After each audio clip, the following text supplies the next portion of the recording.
दोस्तों मेरे पास एक कटा हुआ पेड़ है, यहाँ पर आप देख सकते हैं।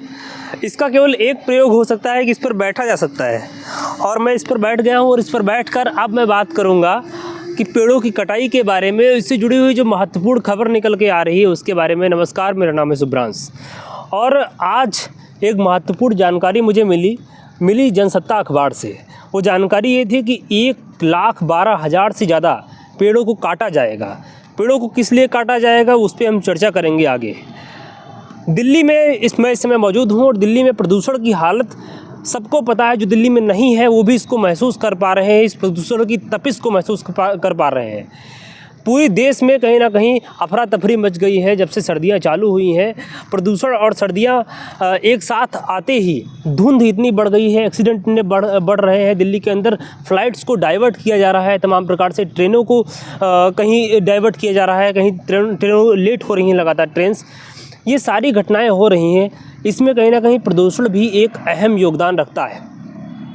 इस घटना की थीम ये है कि धार्मिक मान्यताएं हमारे लिए महत्वपूर्ण ज़्यादा हैं या हमारे लिए अपनी मूलभूत आवश्यकताएं ज़्यादा महत्वपूर्ण हैं। मैं आखिर ये बात क्यों कह रहा हूँ, इस पर चर्चा इसलिए करूँगा क्योंकि यूपी में एक कावड़ मार्ग परियोजना बनाने के लिए 1,12,000 से ज़्यादा पेड़ों को काटने की अनुमति दे दी गई है।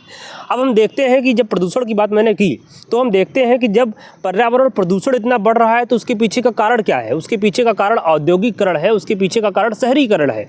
और औद्योगिकरण से निपटने के लिए हमें इन पेड़ों की आवश्यकता है। अगर हम कार्बन एमिशन ऐसे ही करते रहे तो कहीं ना कहीं हमें और ज़्यादा तादाद में पेड़ों की लगाने की आवश्यकता है। लेकिन जो रचे बसे, जो हरे भरे जो पेड़ हैं, हम उन्हीं को अगर उजाड़ने का काम करेंगे तो क्या पर्यावरण हमारा सस्टेनेबल रह पाएगा? क्या हम आगे तक इसको दुरुस्त रख पाएंगे? ये हमारी नीयत, ये हमारी सरकारों की नीयत को भी दर्शाता है।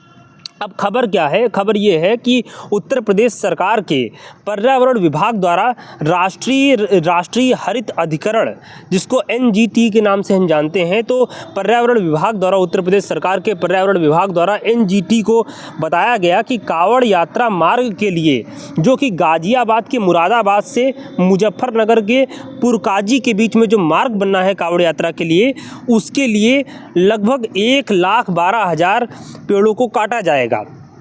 उसकी जब बात हुई कि क्यों काटा जाएगा, आखिर ये मार्ग किन किन जगहों से है, तो ये मार्ग 3 प्रभागों से है, गुजरता है। गाजियाबाद, मेरठ और मुजफ्फरनगर, 3 प्रभागों से ये मार्ग गुजरता है।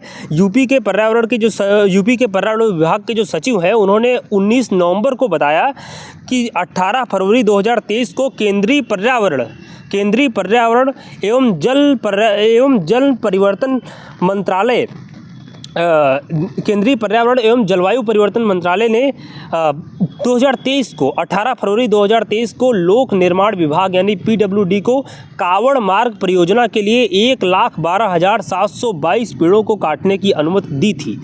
ये किसने बताया? ये उत्तर प्रदेश के पर्यावरण विभाग के सचिव ने बताया। फिलहाल 25,410 पेड़ों को चिन्हित कर दिया गया है, जिनमें 17,607 पेड़ों को PWD काटने का काम लगभग शुरू करने ही वाला है। ऐसी खबर जो हमारे पास मिलती है तो हम देखते हैं कि एक तरफ लीगली हम पेड़ों को काटते जा रहे हैं, दूसरी तरफ इनलीगली पेड़ों की जो कटाई हो रही है उसको भी रोकने में हम असमर्थ हैं। अब इनलीगली जहां पर कटाई हो रही है उससे जुड़ी हुई एक महत्वपूर्ण खबर मैं आपके बीच रखता हूं।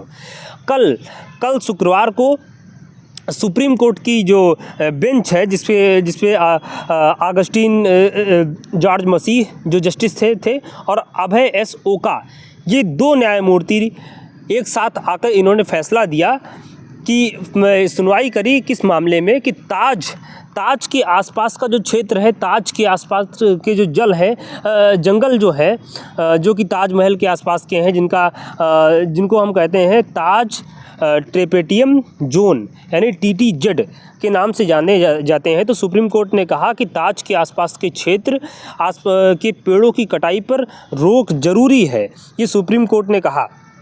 अब इससे जुड़ी हुई खबर ये है कि ताज ट्रेपेटियम जोन जो है, जिसको TTZ के नाम से हम जानते हैं, जिसकी पेड़ों की लगातार वहाँ अवैध कटाई हो रही है, तो सुप्रीम कोर्ट ने कहा कि पहले तो हमें उन पेड़ों की गणना करनी होगी।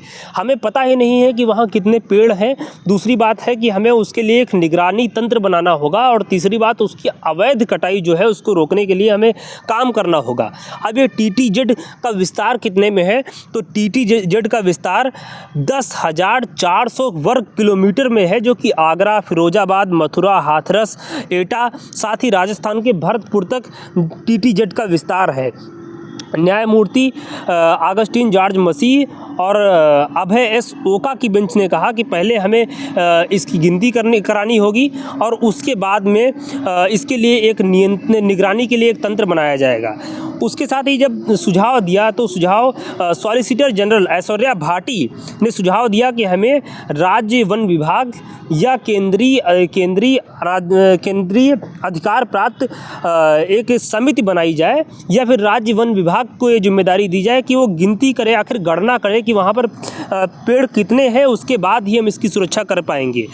और एक वरिष्ठ अधिवक्ता ND राव के नाम से जिनको हम जानते हैं, उन्होंने कहा कि संबंधित थाने जहाँ पर ये घटना हुई है, जहाँ पर अवैध रूप से पेड़ काटे गए हैं, उससे संबंधित जो थाना का जो प्रभारी है उसको व्यक्तिगत रूप से दोषी ठहराना चाहिए। उसको अगर पेड़ वहाँ पर कटते हैं तो इस प्रकार से हम रोक पाएंगे पेड़ों की कटाई को, क्योंकि हम जानते हैं कहीं ना कहीं जो स्थानीय प्रशासन होता है वह भी इन पेड़ों की अवैध कटाई में कहीं ना कहीं शामिल होता है। अब इस मुद्दे पर, इस मसले पर अगली सुनवाई जो होगी वो 29 नवंबर को होनी है। अब मूलतः हम ये जो खबर कर रहे हैं ये इस वजह से कर रहे हैं क्योंकि एक तरफ हम प्रदूषण से लड़ रहे हैं, एक तरफ हम तमाम प्रकार की जो पर्यावरण की जो समस्याएं हैं उनका सामना कर रहे हैं। हमारी लगातार प्रदूषण, हर प्रकार का प्रदूषण बढ़ता चला जा रहा है। दूसरी तरफ हम जो पेड़, जो हमारे पर्यावरण के रक्षक हैं, जो कि मृदा को प्रदूषित होने से बचाते हैं, जो कि वायु को प्रदूषित होने से बचाते हैं, उनको भी हम लगातार काटते जा रहे हैं। कहीं हम वैध रूप से, मैंने जैसे बताया कि वैध रूप से 1,12,000 से ज़्यादा पेड़ जो काटे जाएंगे।